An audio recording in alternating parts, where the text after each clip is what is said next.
Movie की शुरुआत वहीं से होती है जहाँ पे ख़त्म हुई थी, जब रॉकी गरुड़ा को मार के नराची में काम करने वाले 20,000 गुलामों को उस जहन्नुम से बचाकर उन सबका हीरो बन गया था। और चैप्टर 1 के एंड में आनंद जी दीपा को रॉकी की एक और कहानी बताते हैं कि जब कुछ पुलिस वाले रॉकी को जेल में ले जाके उसको उसका ड्राइविंग लाइसेंस मांगते हैं, बट गरुड़ा को मारने के बाद रॉकी इतना पावरफुल बन गया था कि वो अपना ड्राइविंग लाइसेंस मंगवाने के लिए अपने बहुत सारे आदमियों और कई सारे हेलीकॉप्टर्स की फ़ौज वहाँ बुलवाता है। फिर जब पुलिस वाले उसकी आईडी में उसका नाम पढ़ते हैं तो उनके होश ही उड़ जाते हैं।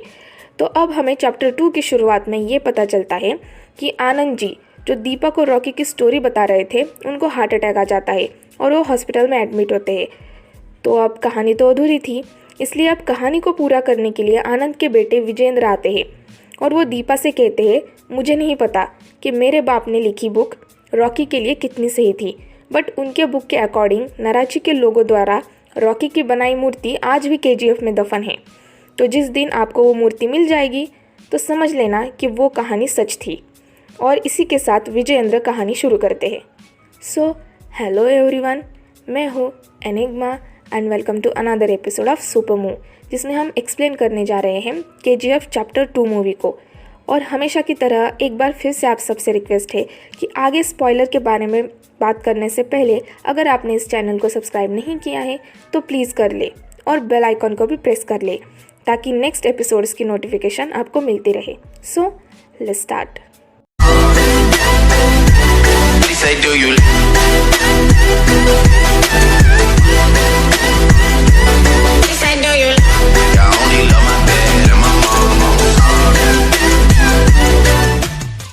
अब हमें दिखाया जाता है पास्ट का सीन, जहाँ पे गरुड़ा की मौत के बाद केजीएफ में एंट्री होती है कमल, राजेंद्र, एंड्रियो और गुरु पांडेयन की, जो अब पीएम बन गया था। उन सबको लग रहा था कि गरुड़ा के मरने के बाद अब उसका छोटा भाई विराट केजीएफ को संभालेगा, इसलिए वो उसका राज्याभिषेक करने के लिए उसका वेट कर रहे थे कि तभी वहाँ एक हेलीकॉप्टर लैंड करता है और वहाँ होती है रॉकी की एक रॉकिंग एंट्री, जो सूट बूट पहनकर गरुड़ा की चेयर पे जाके बैठ जाता है।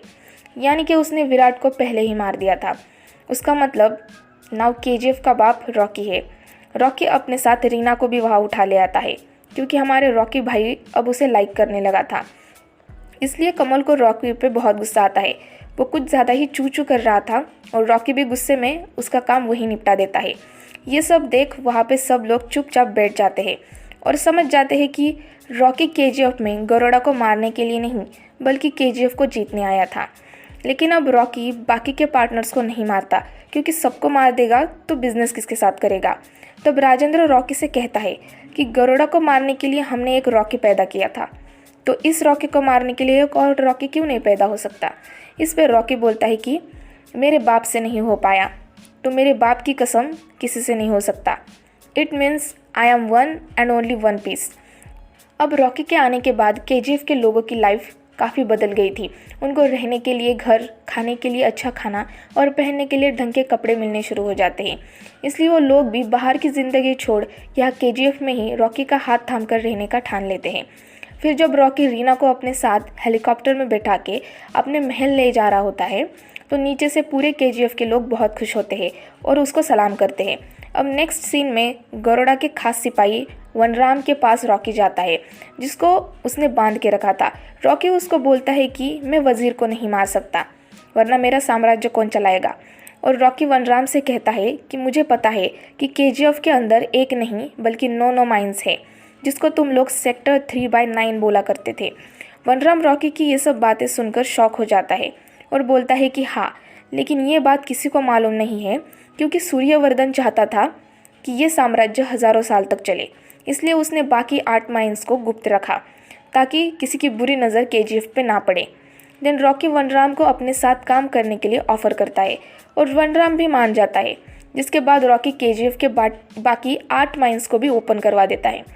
नाउ नेक्स्ट सीन में हम देखते हैं कि रॉकी के आदमी या उसके फैंस ही कह लो, वो लोग शूटिंग की प्रैक्टिस कर रहे होते हैं, लेकिन किसी का भी अच्छा निशाना नहीं लग पा रहा था। तो रॉकी वहाँ वनराम को लाता है और उसके थ्रू वो उन लोगों को ट्रेन करवाता है, जिस पे वनराम रॉकी से कहता है कि आउटपोस्ट 1 वाली ब्रिज से कोई भी कभी भी हमला कर सकता है, जिसके लिए हमें 300 वेल ट्रेंड लोगों की ज़रूरत है। अब जब 8 न्यू माइंस ओपन हो गई थी तो काफ़ी ज़्यादा खतरा बढ़ गया था।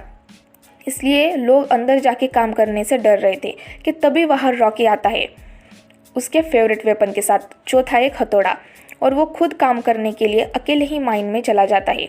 ये देखकर वहाँ सब लोग, यहाँ तक कि बच्चों को भी वहाँ काम करने के लिए मोटिवेशन मिल जाता है। दूसरी तरफ वहाँ के छोटे बच्चे दिन भर रॉकी रॉकी करते हैं, जो सुन के रीना को बहुत गुस्सा आता है।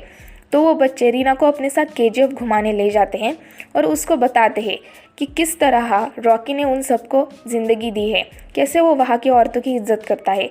और ये सब सुन के रीना रोने लगती है।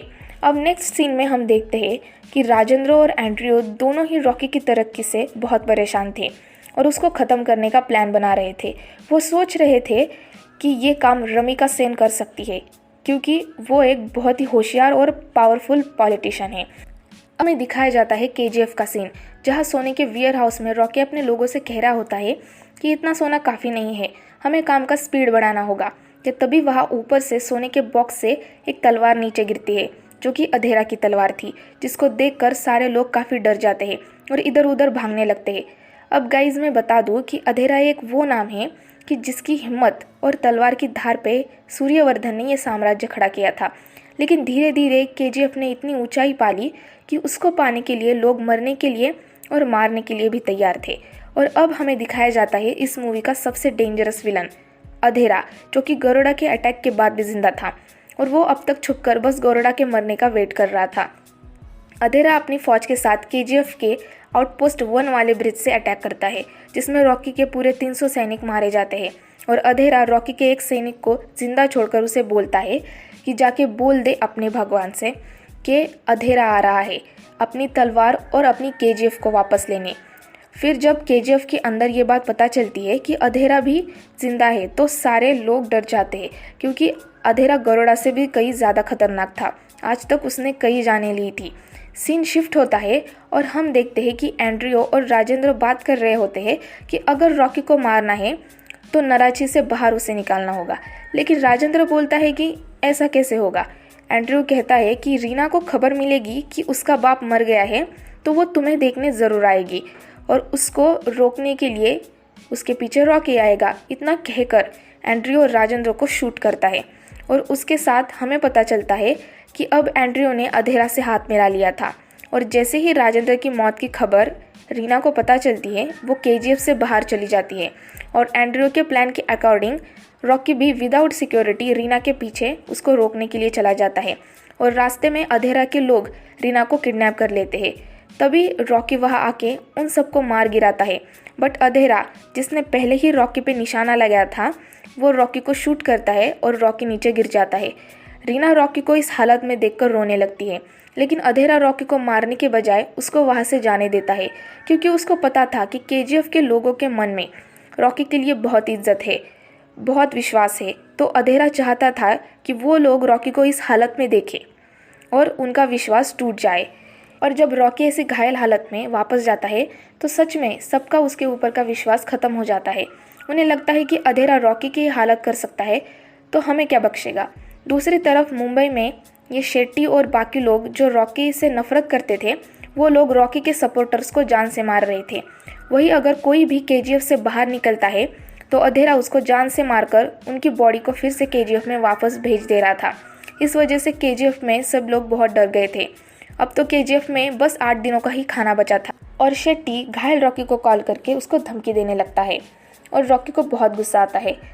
वो अपने मुंबई में रहने वाले मुंह बोले मामा को कॉल करके एक आखिरी हेल्प मांगता है। अब रॉकी अपने हेलीकॉप्टर्स को बुला के उसमें काफ़ी सारे पैसे, सोना और रीना को लेके दुबई चला जाता है। रॉकी के ऐसे वहाँ से चले जाने के बाद केजीएफ में सभी लोगों को यही लगने लगता है कि रॉकी अधेरा से डरकर उन सबको मरने के लिए छोड़कर चला गया है। लेकिन एक्चुअली रॉकी दुबई गया था इनायत खलील से मिलने। जब रॉकी और रीना दुबई में एक बीच पे थे तो इनायत के लोग उसे लेने आते हैं। रॉकी खलील से मिलके उसको बिजनेस ऑफर करता है, लेकिन इनायत उसको मना कर देता है क्योंकि रॉकी की हालत पहले ही ख़राब थी। और वो रॉकी से बोलता है कि तुम्हारे पीछे अधेरा है और दूसरी तरफ शेट्टी, जो तुम्हारे खून के प्यासे है।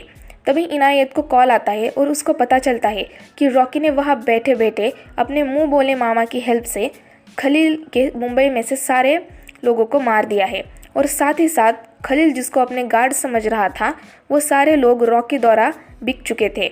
इसलिए अब रॉकी अपनी पावर और क्लेवर माइंड से खलील को अपने साथ बिजनेस करने के लिए मजबूर कर ही देता है।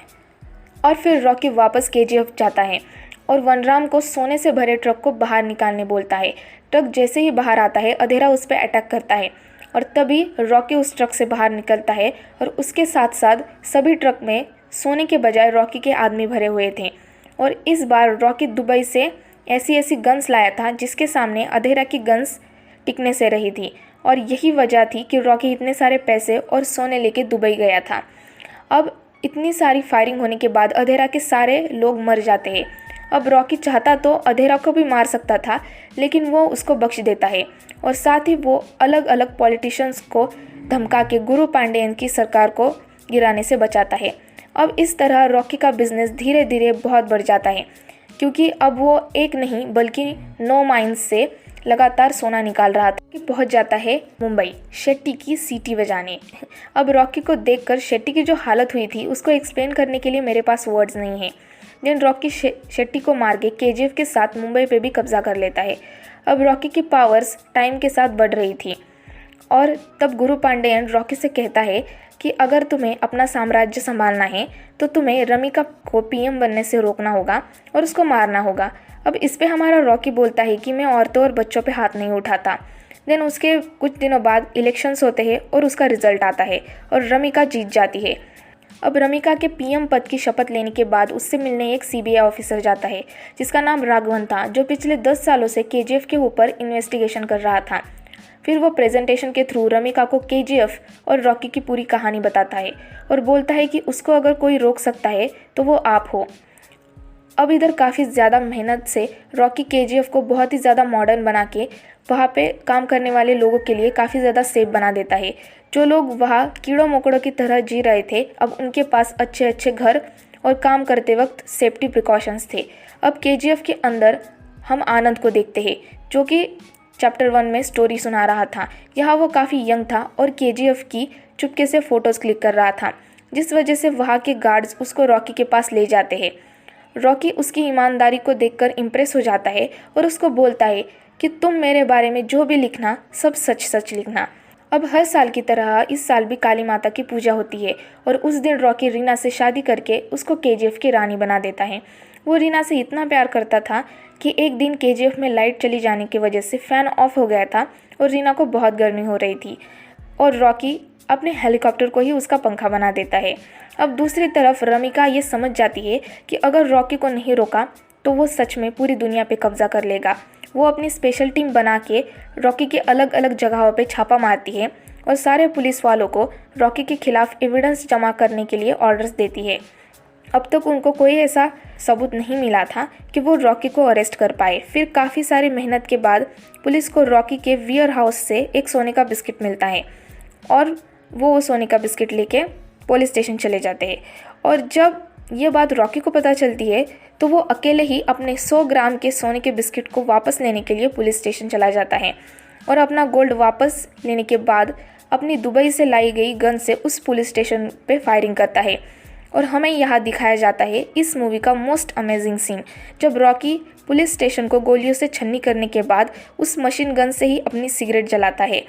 अब नेक्स्ट सीन में हमें पता चलता है कि रमिका को रॉकी के खिलाफ कोई प्रूफ मिल गया है और उसके दम पे वो रॉकी को अरेस्ट करने के सपने देख रही थी कि तभी रॉकी एक फूलों का बुके और एक फाइल लेके रमिका के ऑफिस आता है।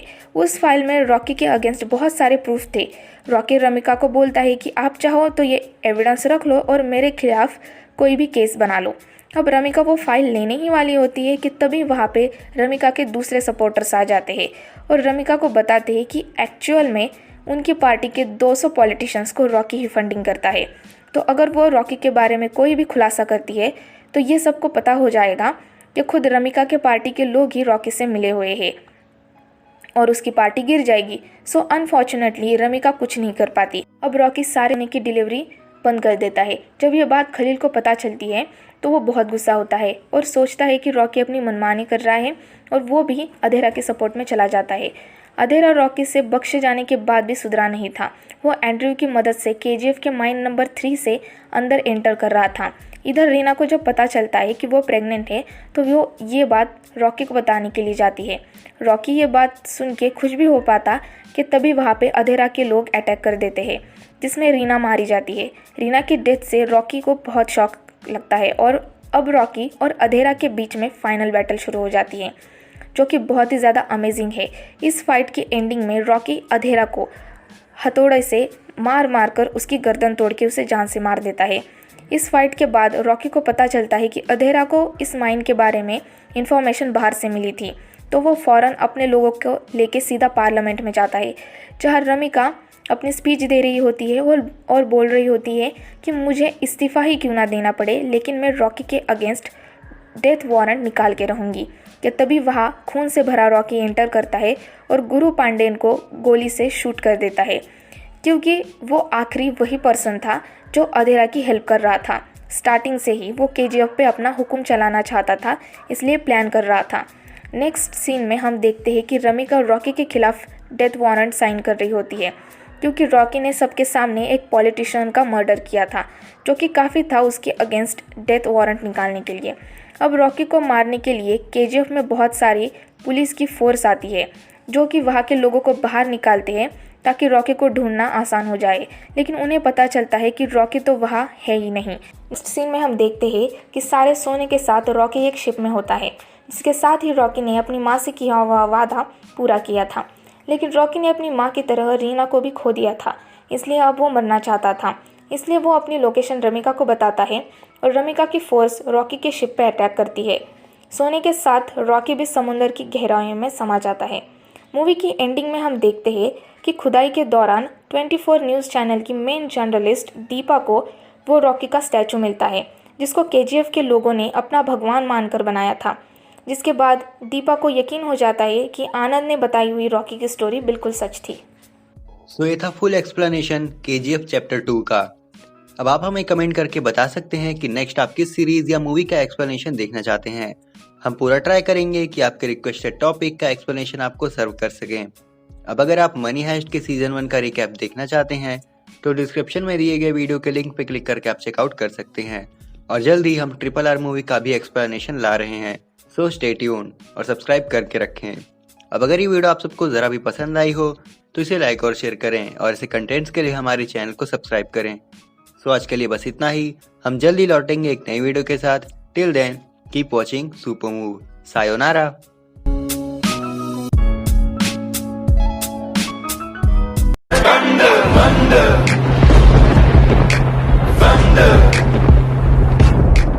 She said, do you love me? I tell her only partly. I only love my dad and my mom. She said, do you